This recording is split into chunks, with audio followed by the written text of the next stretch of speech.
Has been a professional educator as a teacher and administrator for over 30 years. Her diverse experiences include directing professional development, learning outcomes assessment, and global education. She is currently a professor of biology and the STEM liaison for the Community College of Baltimore County. And this morning, she is talking about the impact of micromessaging on equity in STEM. So please welcome Dr. Tara Ebersole. Thank you very much. So we'll start with just some logistics. Can you hear me okay? All right. I appreciate the introduction. I also want you to know that I'm here less as a representative of the Community College of Baltimore County and more of a representative from the National Alliance for Partnerships and Equity. The organization and CCBC joined up for a grant, and we worked very closely together to develop some curriculum around micromessaging. This curriculum, we put faculty through, it's about 30 hours total, and I'm going to condense it all into 1 hour for all of you. In order to try to customize it as much as possible, I'd like to know a little bit about you. So if you are a teacher, from a local teacher, would you raise your hand? Okay. If you are a local counselor or advisor, raise your hands. If you're associated with the college, raise your hand. Now, have I covered everybody? Where are you from? You're students. I forgot about that group. Minor details. All right, and I just want you to know I'm going to walk around a little bit, but I look a little fatter than normal. I'm wired. I'm not used to having things sticking off my back. At any rate, so let's go ahead and get started. To get started, I would really like to have 2 volunteers, particularly helpful if it's a male and a female. So I have to have 2 people come up front. Anybody? They're pointing to you. All these, will you be willing to do it? Just, it's easy. I do all the work. You just stand there. Anybody? And then I need a female. Any woman? Yes, come on up. Come on up. Okay. So what we're going to imagine is that both of these individuals, and you are? Wendy and Bernard. Okay, so Wendy and Bernard have come to me to interview for a job. So now I'm saying goodbye to them at the end of the interview, okay? So thank you very much. Okay, Bernard, thank you so much. It was really a great honor to meet you. Thank you. All right, you guys can have a seat. And I want to ask you, what did you notice about those 2 behaviors, and how do you think Wendy and Bernard would feel at the end of an interview in those situations? That he got the job she didn't, that you were more enthusiastic for it than you were. Right. And there was nothing overt. I basically said the same thing. The differences were I made eye contact with Bernard. The differences are that I said his name, and I didn't say Wendy's name. I just said, thank you very much. Bernard, thank you very much. My voice tone was different. When it comes to equity in education, one of the things that has happened is we have all the laws in place. We have all the policies in place. So the big things are all in place, and so we think it's all solved, it's all fixed. But what's happened is the micro messages that are being received create additional inequities. So that's sort of the premise of where we're going to start. And these micro inequities begin to accumulate over time. So for example, if Wendy was to constantly be receiving sort of someone not looking at her, someone not being enthusiastic for her, she would begin to be discouraged from that particular profession. Whereas Bernard, even if he didn't get that job, would feel encouraged. He might continue to explore it. And so what are the things that we've done is this focus is primarily on STEM, and it's primarily on females versus males, but inequities can exist in any field, and inequities can exist for any reason. It's just that happens to be the focus of this particular grant. So since we're talking about diversity, what would be the benefits to an organization? Why wouldn't they want all men working for them? If you were a STEM organization, why would an organization not want all men? Maybe they would just prefer it. Is there any reason why we would have diversity? We have more ideas and more creativity, and the public looks better at the business with diversity than without. Correct. And it wouldn't have to be just gender diversity, it's any kind of diversity. I read this book this summer that just blew me away. It was called quiet, the power of an introvert in a world that won't stop talking. Some of you are nodding, you've heard of it before or you have read it. I was really blown away by it because I'm actually, despite the fact that I'm in front of you, I'm actually very much an introvert. And I've often felt as though my ideas weren't being heard. And one of the things, one chapter that the author focuses on is that in the banking industry, if you were an introvert and you happened to be someone who could see unintended consequences of your actions, they fired you. They didn't want you to say, you shouldn't do that because this might happen. They didn't want those people. They wanted the risk takers, those people who were adventurous and willing to take risks. And what happened was they had an entire industry with extroverts without that diversity, and I think we all know what happened to the banking industry. So I think that one of the things about these multiple ideas and perspectives is that they tend to balance things out a little bit. That you don't want a world of all introverts where we're all cautious and reserved, but you don't want a world of all risk takers either. So you need that diversity. So that's from a business perspective. What about from a societal perspective? When we look at men and women, are there any advantages to having women in the STEM world? You get a different viewpoint of how things should, what the end product should look like. Yeah, there have been a lot of studies on males versus female brains, and a lot of those books, men are from Mars and women are from Venus, those are really very exaggerated. The differences aren't that great, but there are some different perspectives, lifetime perspectives that can happen. There's also actually a social justice issue. My son was working for the CFPB, the Consumer Financial Protection Bureau, last summer, and he was writing a report, and he suddenly noticed that the females who graduate from college make about 50% of what males make. And he said, why is this happening? And he started to look into it, and some of it is that women are simply hired at a lower rate for the same jobs. But that doesn't account for all 50%.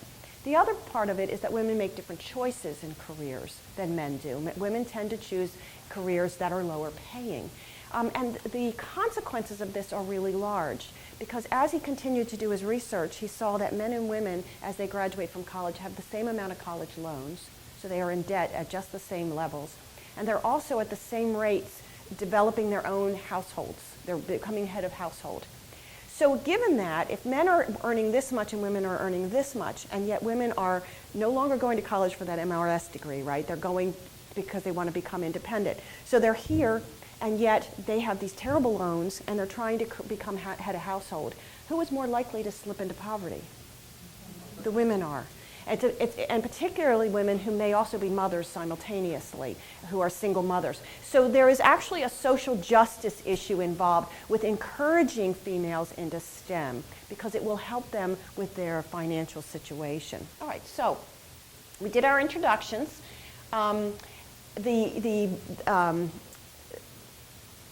The academy that we offer, the grant, has as its goal to provide professional development for primarily teachers and faculty, and the idea is to try to show why there is a significant underrepresentation of females in STEM and some strategies to change that. And so we give them 5 full days of rigorous training. We give them a year-long professional learning community. We give them peer coaching. So there's a lot going on. I'm not sure you'll get all of that in 1 hour, but at least if you can be exposed to it, it might help you become more cognizant of what's going on around you. NAEP is the organization that has been working with CCBC and helped get the NSF funding, and they do a number of things. They're involved in public advocacy, they're involved in professional development, and they're involved in research and evaluation. The project that led to the one that I'm working on now came out of Dallas, Texas, High Tech, High Heels, and they found that when teachers, AP physics teachers, went through the training, they found that the females, the female pass rate on the AP physics test went up 150%. They found the males went up 70%. So it was a benefit to everybody, but the females went up a great deal. And if you can see that not only did it go up for the females, but when we started to break it down by ethnicity, we began to see some great improvements for African Americans and Hispanics as well. So this kind of training on micromessaging, what it did is it seems to be creating an awareness of teaching strategies and the style and the messages that they're giving to their students, and that seems to be making a difference. What's been really exciting is that the change was not short-lived, They have been tracking it for a number of years, and the improvement just keeps going up. So it has really been quite a benefit. So this kind of just shows you, this is just the graphing vision of what I told you verbally. You can see that in 2008, and the lighter colors are the trained for females and males, and the darker colors are the ones where the teachers were not trained, and that provides the pass rate. Oh yeah, I could use my, I've got a little, do it that way. All right, so that's just to show you, but it was very impressive, the results. And so I'm not going to go through the timeline with you, but I do want to tell you a little bit about why our faculty stick with us for 30 hours. We do give them $1,500. We do provide food. That grant does let us have food. We hide it under participant support costs so we can feed them. We do provide them with some travel reimbursements.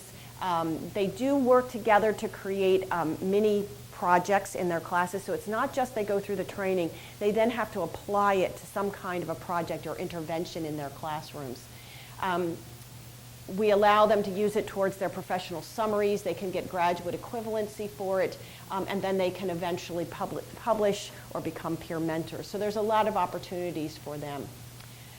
What I want to do now is to go through, we have 7 units, and I'm going to go through each one really briefly so that you can have an idea of what we cover in each one. The first one is called Setting the Stage, and this is where we present data. We show data from a national level and from a state level, and then we also try to provide data from within CCBC because there is this tendency to believe that we don't have equity issues anymore. And then when the data is right in front of people, they go, oh, that's really an issue. At CCBC, we actually have some very interesting data. If we look outside of STEM, we actually find that our Caucasian, white, Euro-American, whatever you want to call it, females tend to score the highest. They tend to get the best grades and complete at the highest rates. Second in line are our African-American females.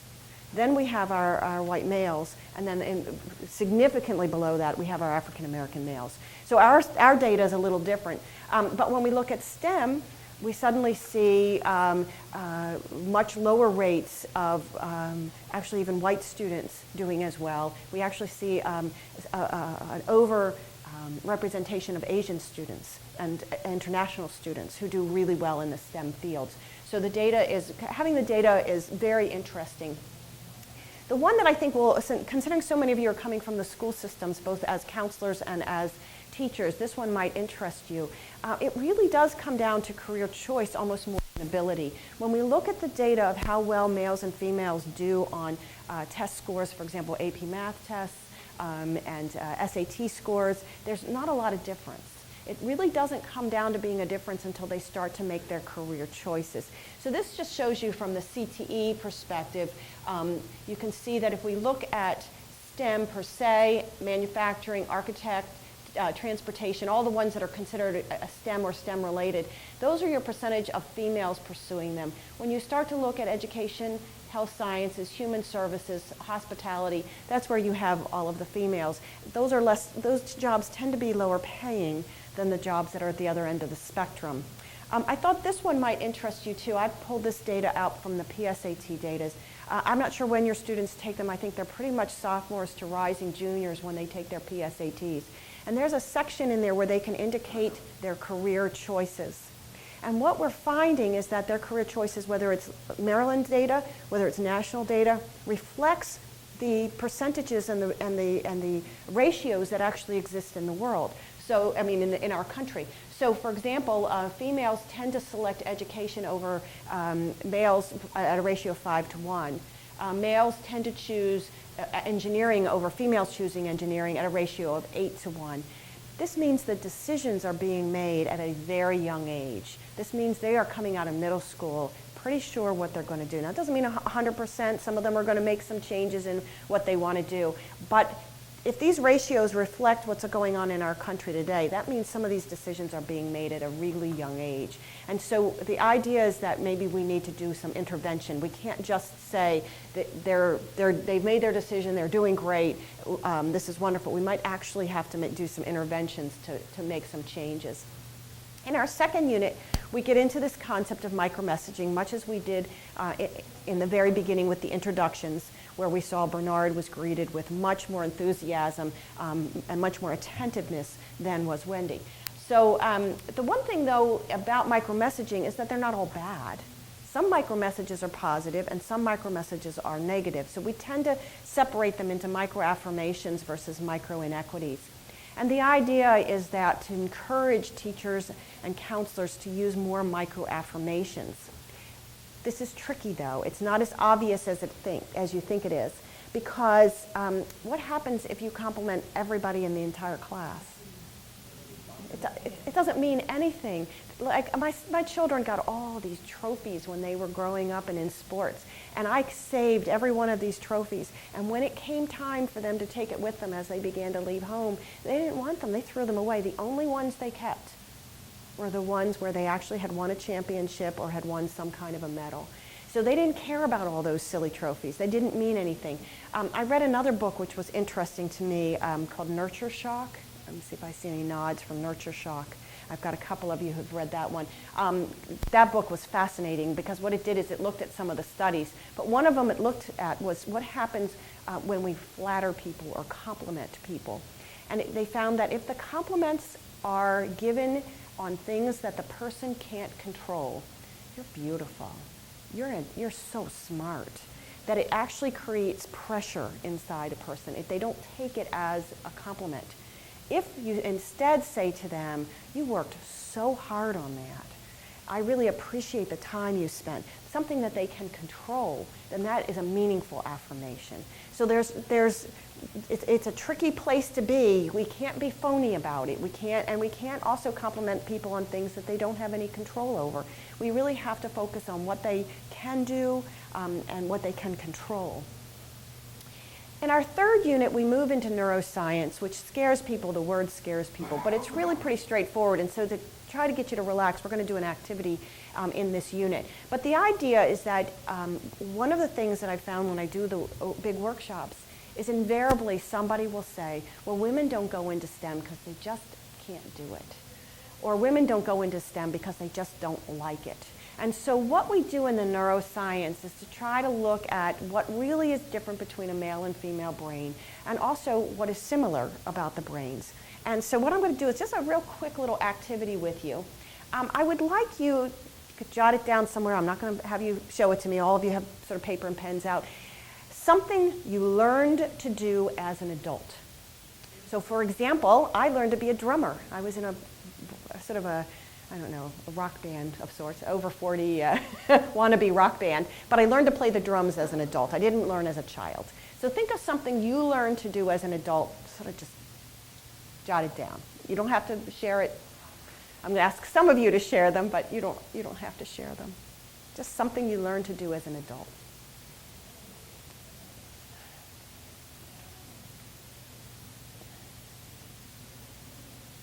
So now, does anybody want to share? I'm not going to force you. Anybody want to share what they've learned to do as an adult?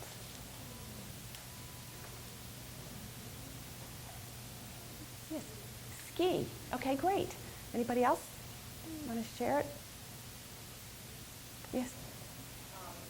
Like house stuff, like replacing an outlet or changing a light fixture. Sure, absolutely. You don't know that as a child. You learned that once you had to do it, right? All right. Anything else? I've had people say they've learned to cook, which is similar to, sort of survival skills.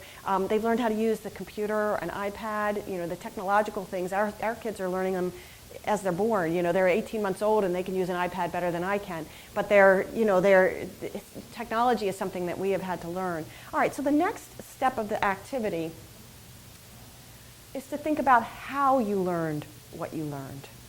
What process did you go through in order to learn it?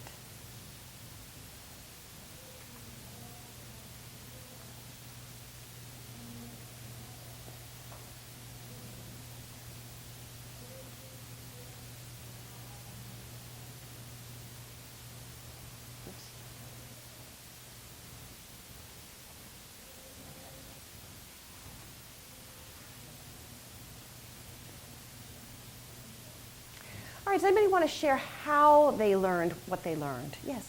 I went to school and had to actually phase it. So you paid, and when you were in school, what did you do? So you took a class. I became a certified massage therapist. Okay. I actually had to put hours and all that into it. All right, great. All right, good. Other things, other processes.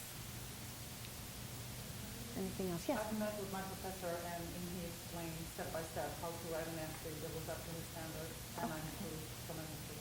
All right, so you got some almost like tutoring kind of help. You had a mentor of sorts to help you through it. All right, anything else? Did it and somebody like, explained it step by step, but I was actually doing it instead of listening. So you did it. So you started with listening, but then you moved to doing it. Right. All right, anything else? Maybe if I'm first, maybe that's the first time you research with the internet. So if it's just how, what's applied to you and then stuff and how. Exactly. Anything else that you could think? Yes. Well, I don't know if I learned it as an adult. Like natural medicine, more about natural medicine. Okay. So like when we took a class in homeopathy, and it was something that my mother did. I didn't realize that's what she was doing, but kind of piggybacked off of it. You learn a ton on the internet. I mean, Okay, yeah, it provides you with a lot of information. books and being interested, I think. That's being interested. That's a starting point, isn't it? You have to be motivated. Anything else? I mean, I can tell you as a drummer, I really wanted to learn, but I had to go home and practice. I went home and practiced a half an hour every day. I could not have learned if I hadn't done that. When you ask adults how they learned, you will find that all of their answers can fit into one of 6 categories. The first one begins with motivation. You have to be motivated. Then you begin some trial and error. And to some extent, I felt that in the home improvement, that you try something and then if it doesn't work, you try it again. And sometimes during this trial and error period, you have a mentor or you have someone who kind of shows you how to do it. But then you move into your own personal practice. This is when you put in the light fixture on your own. This is when you write the essay on your own.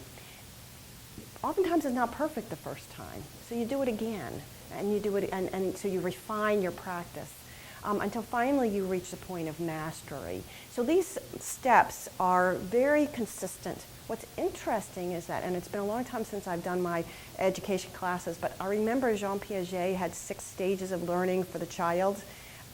They're exactly the same. The names are different. You know, he had the psychomotor, operational, all those big words. But he identified 6 stages. You know, the child wants to learn to walk, so they're motivated. They try to pull themselves up, they fall down, trial and error. They then begin their feeble steps at their early practice. They begin to do it over and over again until they've fully practiced it, until they have truly mastered it. And that process is the same. What they didn't know back in Jean Piaget's day is that it's exactly the same for adults.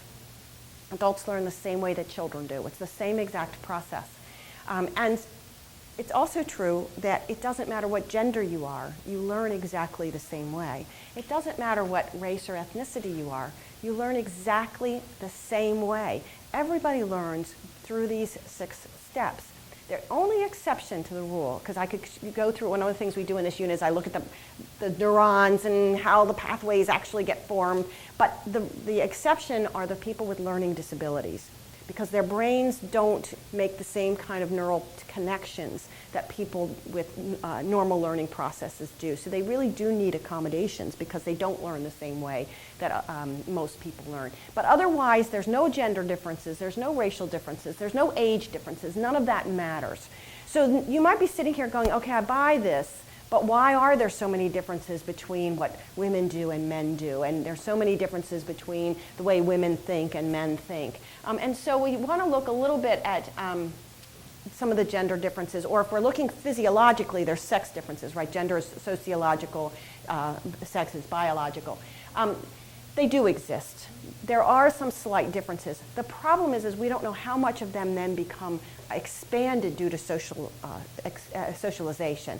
So there are some very minor differences that we see in infancy. One of the big differences is that when a baby is in the mother's womb, she will produce testosterone if she has a male to protect him from her own estrogen levels. And we have done a lot of studies on prenatal hormones and what people are exposed to. And there does appear to be, when a female is exposed to her mother's estrogen and a male is exposed to the normal amount of testosterone, they tend to come into the world with natural different interests. Doesn't mean their learning is different. It doesn't mean their skill level is different. They just seem to have some different interests. Worldwide, little girls prefer to play with dolls. That's a preference. It's not 100%. If we were to do the scale, the graphing, we would find some, where there's some mix where we have males that prefer dolls and females who prefer wheels. But overall, this seems to be worldwide. So there are some differences. We also know that if the male doesn't get the high level of testosterone and he is exposed to his mother's estrogen, he is more likely to prefer the things that are generally considered to be feminine. These are the boys that tend to come into the world, and unfortunately we use a very bad word for them. We call them sissies. But these are the boys who are the sissies. They have not gotten as much testosterone in prenatal times. There is no correlation, however, between them and homosexuality. On the reverse, if a female accidentally gets exposed to testosterone prenatally, she will show some of the male interests, some of the things that are traditionally male interests. There is a slight correlation between females who have been exposed to testosterone prenatally and homosexuality in females. So there's a little bit of a link there. This is all pretty controversial. This is something where I'm telling you something in 10 years, there will be some new studies and there will be some new interests. But the bottom line is that women and males learn the same way. They have the same skills and abilities for the most part, but that because they have different interests that seem to be somewhat natural, the socialization then causes more and more of a gap to grow between them. So this is what we're saying. They have different interests, they just don't learn differently. And I think one of the ways that we have proven that is that since Title IX in 1972, we have seen tremendous gains for females in athletics, in mathematics. We're just not there yet.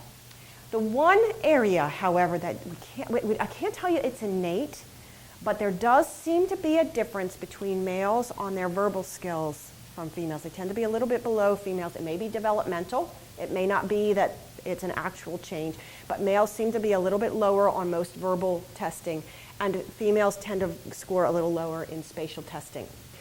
However, that having been said, what happens if we give them an opportunity to practice? What if we motivate them and give them an opportunity to practice? Can they close those gaps? And the data is showing that yes, they can. That given the opportunity to practice those skills, males' verbal skills go right up there with female skills, and female spatial skills go right up there with males. If, however, we're talking just about STEM, and we're talking about females in STEM, it is possible that these visual skills that are a little lower, their spatial skills that are a little lower in females, may be holding them back. So one of the things that we do in here is we show them a pattern piece, and I do a lot of sewing, and I can look at a pattern piece and immediately see visually what it would look like three-dimensionally. We don't even give that to there was a time when we taught that to women and they could increase their skills that way, but we don't even do that anymore. So there's no way for these females to increase their skills. Sometimes those Sims games help. I know my daughter, because they have to build their rooms, and they have to, there's sort of that three-dimensional building that goes on. Sims games can help. Boys who play with Legos, their skills are like up the wazoo. Give your girls some Legos, when they're little, that can make a difference too. But it does seem as though that's the big difference. But like I said, there are spatial training opportunities for girls, and they can close that gap when given the opportunity to be motivated, to go through that trial and error, to go through that practice, just like all of you did to learn to ski, to learn to do household events, to learn homeopathy, to learn massage. The same process. They can become just as skilled as males. Overall, the biggest hurdle to get women into STEM is not biology, it's socialization. So that leads us to our fourth unit, which is the social theories of achievement. This is an area where you probably already have a fair amount of background, so I won't spend a lot of time on it, but we do focus on theories such as attribution theory, stereotype threat, and self-efficacy, and how they impact women and the choices that they make. Overall, we see all of these components being much more important than biology in terms of determining whether a female is going to like or hate STEM. So, in other words, a student's attribution profile is going to be fed by stereotype threat. Stereotype threat, if you're not familiar with it, I highly recommend Claude Steele's book, Whistling Vivaldi. He does a lot of studies and he does it in a way that's not super scientific. I mean, he writes it in a way for anybody who could read it. We also know there are environmental influences. For example, studies have shown over and over again that mothers talk to their daughters more than they talk to their sons. So maybe that's the verbal skills. We know over and over again that mothers do not allow their boys to cry like they allow their girls to cry. Be a big boy, stop crying. And so little baby boys cry as much as girls, but as they get older, they bottle up their emotions because they've been told over and over again that that's a wrong thing to do. So all of those environmental influences feed into their attribution profile and decide whether they're going to like or dislike STEM. We can't ignore the influence, not just of social things, but of culture too. Culture accounts for a lot of it. So what we do in this unit is we look at human development, and there are some predictable stages in human development. And then what we do is move into some of the components of culture. We don't try to define individual cultures. What we look for is positionality, intersectionality, multicultural competence, components like that, which may have a better, help you understand your students better. We can't really say, well, you know, that's a female, and then say, okay, I'm a woman, that's all there is to know about me. There's so much more. What is my religion? What is my heritage? Where was I born? Where did I grow up? All of these contribute to an intersectionality to make me a very unique person. So we try not to focus too much on actually stereotyping, I guess is what it would be if we look at it. So basically what comes out of this unit is that people do tend to develop at different rates. There are predictable stages, but we don't all develop at the same time. As I mentioned to you already, maybe the male-female verbal thing may be developmental, that males just don't come around to verbal skills until a little later in life. It just may be developmental. Development is a gradual process. I think one of the things that is bothering me with students today, and you may be dealing with this too, is how impatient they are. They want to learn it immediately. One of the things I've gone over with students who have not done very well in the maths and sciences is to say, you can do it. You can do the math. There's no question you can do it. You might not be able to do it in a 14-week semester. You may take you longer. The problem is that as a college, we would probably go bankrupt if we offered 20-week, 40-week classes, you know, and said, oh, we've got the slow-paced school, right? That's not what students want. They want it in 2 weeks. You know, I want to learn everything I need to know in 2 weeks, and then I'm done and I'm ready to move on. So there's a real impatience that's there. But when we look at what happens in the brain, those connections have to actually physiologically grow, and they take time. So it's not going to be, learning is not something that's instantaneous. People have different strengths and weaknesses. Some of that seems to be grouped by gender or grouped by race and ethnicity, but really everybody is different. We know that nature is involved in our learning in terms of our interests, but it doesn't define how we learn. And so there's a lot of nurture that's involved here. It's not just nature. And then finally, what does nurture consist of? And we look at the influences of parents or family, because siblings also have a great deal of influence. Peers, media. I mean, let's think about the Big Bang Theory for a minute. All right. What do you notice about that? What is the micro message there in terms of a female who wants to enter STEM maybe? Yeah. Right. Engineers are nerds. And whether you're male or female, you're going to be a nerd in order to be one. If you're a beautiful blonde, you're going to be a ditz. And you're going to be, going into the movies, right? You're not going to have any intelligence if you're a beautiful blonde. So I think that those are the messages that the media tends to give us. There was a time when Barbie doll, the talking Barbie, do you remember the talking Barbie? Math is hard. Math is hard. So there's lots of messages out there that are telling us, what to do. I'm old enough that when I took my first advanced math class, I was the only female. I guess it was 11th grade by this stage, and at that time they didn't have the same names, but I guess it would be the equivalent of pre-calculus today. And I was the only girl in the class, and my teacher was actually a woman, and she came right up to me and said, "Why are you in this class?" And I said, "Well, I'm interested in math. I'm good at it. I like it. And she said, well, there's no reason for you to be here because you're a girl. I mean, it was very direct, so we're talking, a long time ago. So I was very upset, and I came home and I told my mother, and she said, well, she's right. Why would you bother with math? There's nothing for a girl to do in math. So the messages have gotten more subtle. Now we just have Barbie saying it's hard. And here's a story that really astounded me.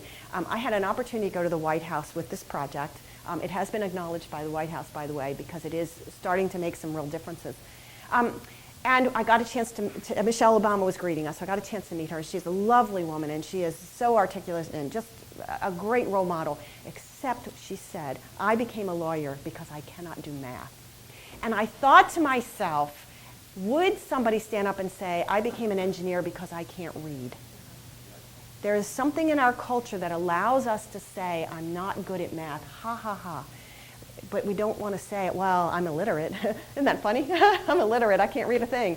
That's something we're embarrassed about if we have trouble reading. But if we have trouble with math, it's cool, it's in, it's a good thing to do, it makes people laugh. So I think there is something in our culture that we need to think about. So that's where I get into the media and the peers and the family. They all have tremendous influence on our decisions. So then we get in, after having done all of this, we switch back into talking about STEM careers. So we've talked a lot about socialization and culture, but we need to look at what the values are that each person has and whether STEM can accommodate it. Some of the studies are showing that the reasons that females tend to avoid STEM fields is for the very reason that men pursue them. So if we ask men what they're looking for in a job, many of them will say, I want to be important, I want to be autonomous, I want to have enough money to support myself and my family. My gosh, that's the STEM fields, right? If you ask a woman, many of them will say, I want to change the world, I want to make things better for people, I want to make a difference. And I want time with my family. And the problem is that they don't see that can happen in STEM fields. Traditionally, we've seen STEM fields as not offering that. And so if somehow we can show that being an engineer can actually change the world, that, one of the things we had this wonderful woman came to talk to us yesterday from Lockheed Martin, one of the presidents of one of the sections of Lockheed Martin. And she was talking about how they have now a membrane that's about a cell thick. And what they can do with this single membrane is allow salt water to flow through it.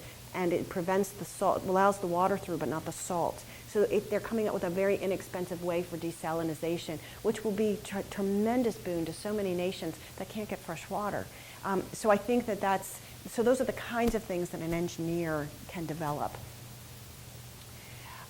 There are a couple of resources if you want to learn more about STEM careers and females in STEM. Why So Few, which is a report put out by the AAUW, American Association of University Women, very powerful. And one of the things they said is that even if we encourage females in STEM, they may go into the STEM world and find they're some of the only females in that world, and they begin to run into micromessaging there, and they can't handle it, and they leave. The studies are showing that of 100 students who enter college, of those, only about 19% ever major in STEM, and the figures are much lower for females.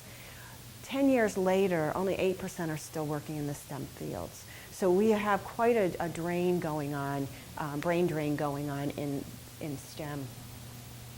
Our final unit is one on the equitable classroom. And in this, we begin to identify different kinds of interventions that will make a difference. Some interventions are really out of the control of the teachers and the faculty. We call these the administrative interventions. That doesn't mean you can't create a policy proposal and take it to your administration. But one of the foci of this particular unit is that we really look at what is in the locus of control for the teachers and the faculty.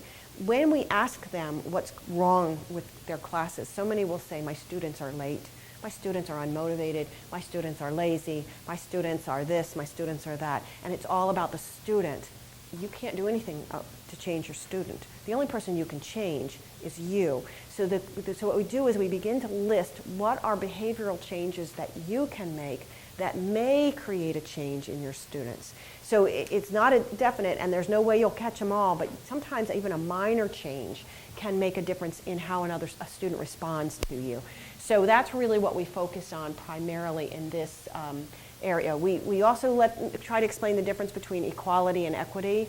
Anybody, well, I've got it up there. But equality and equity, we tend to get them confused. Equality means you give the students the same thing.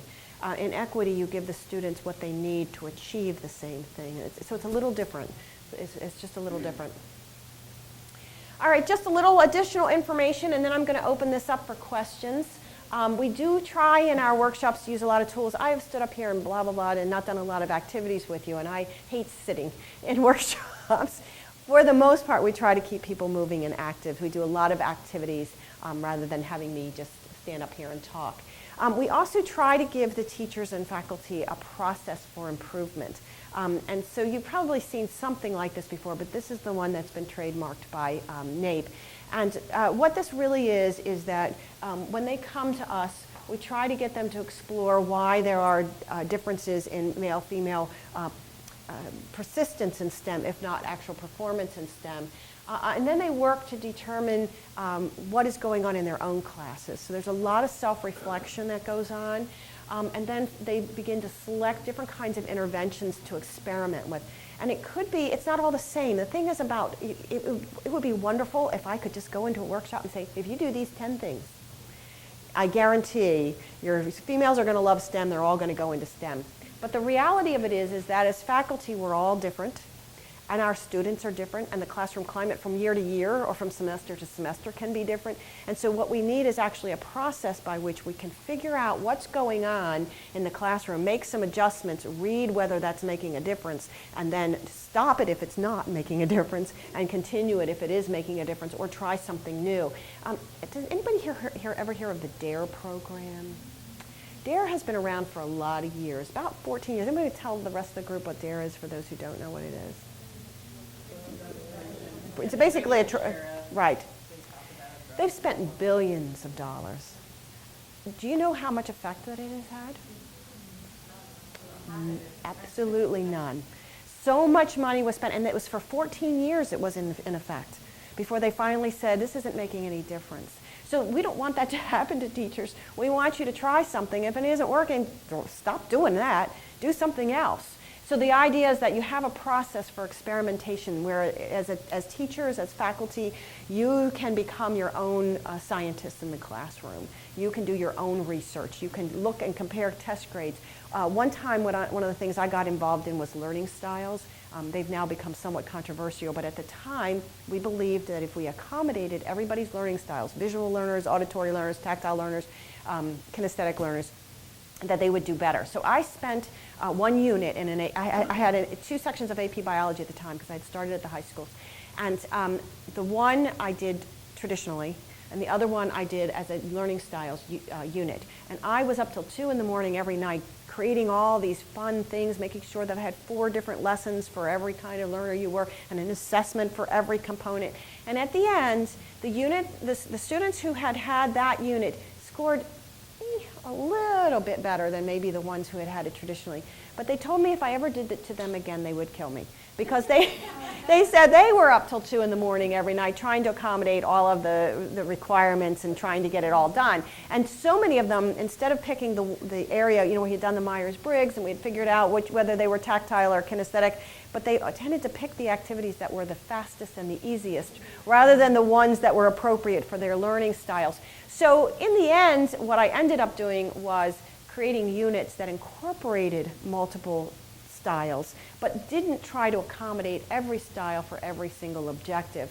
And so it was an experiment, right? I did it one way with one class and one with another. And so that's kind of what the process is. We're experimenting. We're trying to find out what works. We can't tell you. Like I said, I wish I could tell you. I can give you some ideas of some of the things my faculty have chosen to do. A number of them have chosen to incorporate gaming into their classrooms because they think that will help the girls. Some of the games, they realized that some of the projects that they were giving in, particularly in the technical classes, were ones that would interest males more than they would interest females. So they began to bring in these games and try to figure out what might interest the females, and they began to adjust their projects to accommodate a slightly different interest. So we also had we had a faculty member who's presenting tomorrow, as a matter of fact, at DC, who took her math class and with each unit created a section. They were basically word problems, but they led to a career in STEM that would need that particular math skill. And so she did that with each of her units. It was brilliantly done, and she may end up incorporating that, and maybe incorporate it across the department because it had such a nice impact. So there are lots of different techniques, and it really is dependent on who your students are and who you are. And I'm going to go ahead through just to give you these final thoughts so we have enough time for questions. I always like to end with quotes because I think there are brilliant people out there who can say things a lot better than I can. And John F. Kennedy said, if we cannot now end our differences, at least we can help make the world safe for diversity. So thank you very much, and let me see if I can address some of your questions. Yes? I've been reading some things about some single-sex classrooms, Yeah. and they feel that they're doing different activities for the boys, bring up their verbal skills, and different activities for girls, bring up their math skills. I don't know if you want to comment on that. Yeah, to be honest, I have my personal views, and then I have my professional views. The researchers are saying no to the same-sex because they say the world is not composed of same-sex, and that we begin to learn skills that are not appropriate to the world at large, and so that it gives a false sense of security rather than a correct security. From what I have seen of same-sex classes, I mean, there was a year when I was in a private school where I was same-sex, and I felt as though I could really shine. I didn't feel like I had all that competition and weight. Of course, like I said, I'm older and I'm very old-fashioned. I remember taking a typing class when I was in high school, and my boyfriend was in the same typing class. It was in the days when you had typewriters, right, in front of you. And I couldn't get a higher grade than him, and he got a C, and I had to work hard to get a D. I had to let me move my hands in the wrong place. You know, I really had to work hard to get a lower grade. And so there are different kinds of dynamics, but overall the researchers are saying that we need to find a way to do it in a diverse setting. So that's... I think it's better. You know, I used to go swimming, and we always would have girls' districts would be on one day, and boys' districts would be on one day. And Okay. I was always cringe at girls' districts because no matter, I said you could take any time of the day, there will be at least one girl crying on the deck or something. Yeah. But I said when they finally mixed them together and separated them by age, it was so much nicer. Yeah, okay. It was just so much nicer to have them all, the boys and the girls, integrated in there. I think it did wonders for all of them. You know, Right. it just made it a much better environment for everybody. Yeah, and the researchers would agree with that. So like I said, I'm not going to say I have the final answer, but that's just what I know so far, and I can give you. Anybody else have any other questions or thoughts that they'd like to bring up based on any of this? Yes. I think it would be great if we could get parents on board with them, because one of the biggest things I get in my math class when I'm talking to a parent is, well, I was never good at math either, so my child's not going to be. And I'm going to go, no, it's Yeah. like football. You're not going to be good sitting on the bench. You got to practice. So maybe you Yeah. can practice the same skills, but your child needs to. No, I think that's excellent. There is so much correlation between a career that a child chooses and what their parents' education level is and what their parent does. And the parents oftentimes are the ones who are discouraging their girls from STEM. You have a girl who says, I really want to go into construction. Can you imagine what's going to happen when she goes home and tells her parents that she wants to go into construction? You know, so yeah, I think that's a really brilliant idea. There was a webinar not too long ago on how to include parents, particularly in larger districts. And they said that one way they did it was to link them through technology so that each school housed parents, whichever parents they could get to come. Unfortunately, based on my experience, oftentimes the parents who come are the ones who don't need to. you know, you get all the the ones who are already on board, you know, it's like preaching to the choir, but it's a starting point. And then what they did is they linked them all through technology to a single speaker and to a single event, so that the parents they could get all of the parents at once, and they had, you know, I think refreshments at each school and all of that. But they started to realize that they had to reach out to the parents if they were going to really make any kind of difference. So I think I couldn't agree with you more on that one. Any other comments or questions? Yeah. Yeah. In March, there was the global marathon that was put on by the engineering, the biggest engineering education. I can't remember who it was, but it was sponsored by DuPont and IBM, and it was a 3-day webinar series where they brought different female engineering students, engineers in the field, professors together, and it was to motivate women and students. It wasn't really geared towards high school students, which I'm an engineering teacher, but it was great to show women what the possibilities were.